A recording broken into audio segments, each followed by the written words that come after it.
Alors, YouTube, permaltitude. On va voir ce qu'il nous raconte un petit peu. On récolte en abondance tout ce qu'il y a dans le potager. Récolte en abondance. Ah ouais, non. Malgré tout, petit à petit, au potager, je commence déjà à avoir de très belles récoltes depuis maintenant 15 jours. Et enfin... Ah non, c'est pas mon cas. Alors, la récolte, elle est derrière. Et j'ai dû prendre quoi? Une brouette. Ah ouais, Et oui. carrément. Attends, je vais aller voir, c'est pas possible. Après des mois de travail, de nombreuses désillusions, il trouve enfin sa première courgette. Allez, ça va. Reste calme, Jonathan. T'as qu'une courgette, c'est qu'une courgette. Va voir le reste du potager, après tu pourras t'emballer comme ça. Un poivron.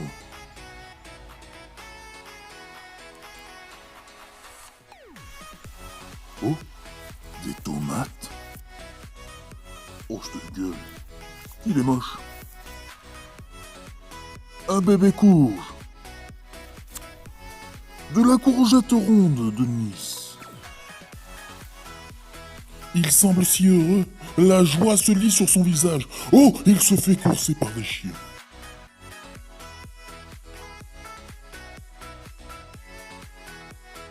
Et salut tout le monde, c'est Jonathan l'apprenti jardinier, j'espère que vous allez bien. Moi ça va nickel, météo pas top, hein. On arrive sur la fin de l'été, la rentrée, tout ce que vous voulez, la pluie, tout ça. Ah, ça me démoralise tout ça.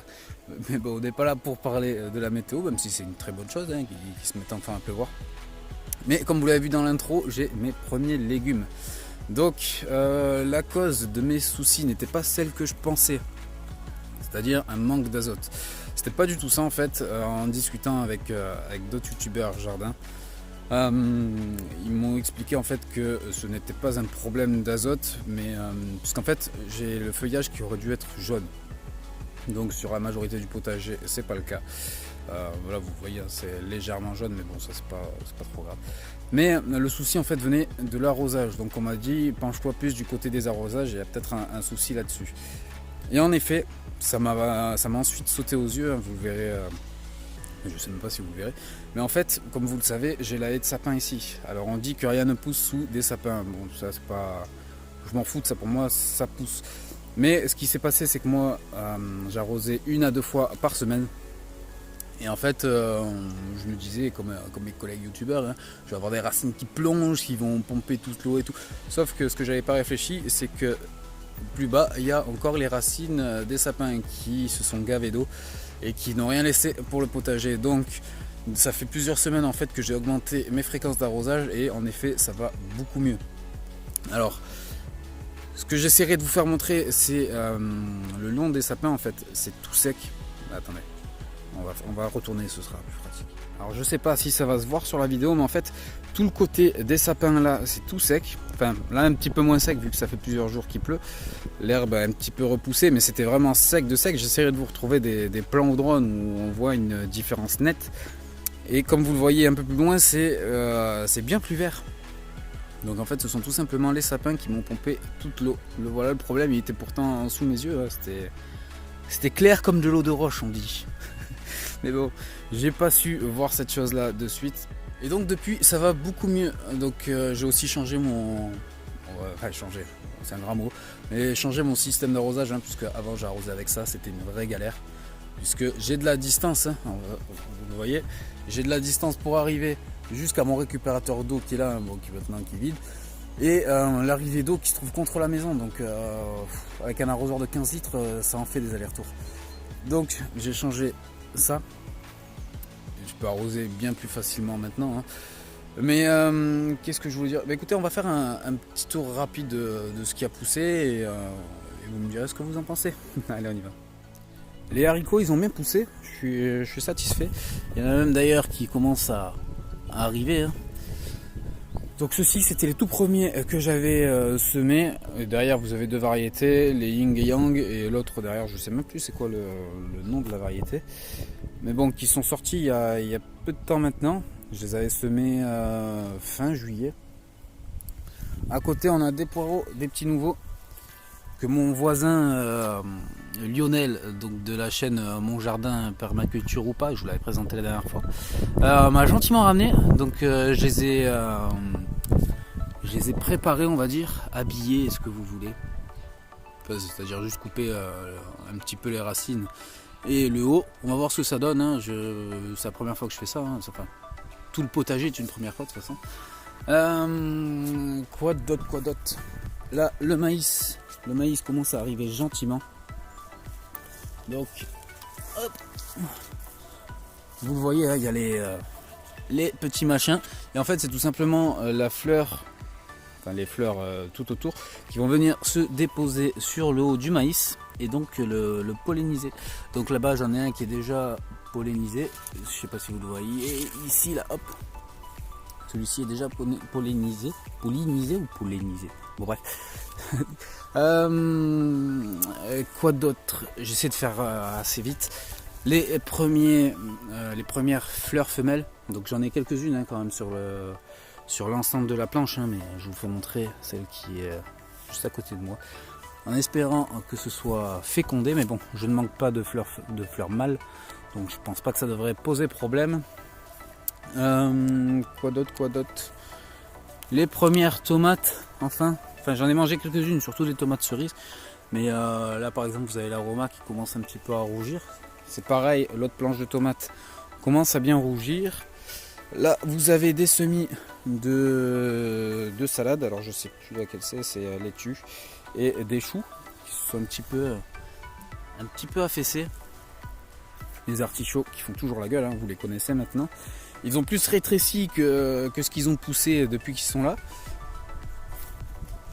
Tout ce qui est courge, tout ça, j'ai rajouté un peu de basilic.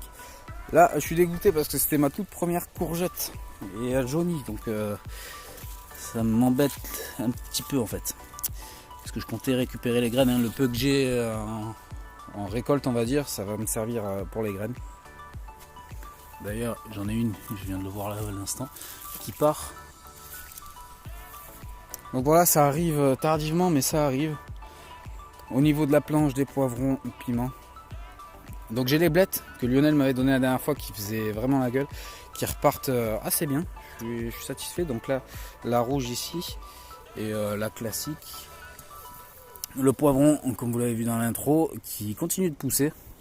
Alors j'en ai très peu, ils sont mis en fleurs il n'y a pas très longtemps. Tardivement aussi, hein. D'ailleurs on voit encore qu'il y a certaines fleurs.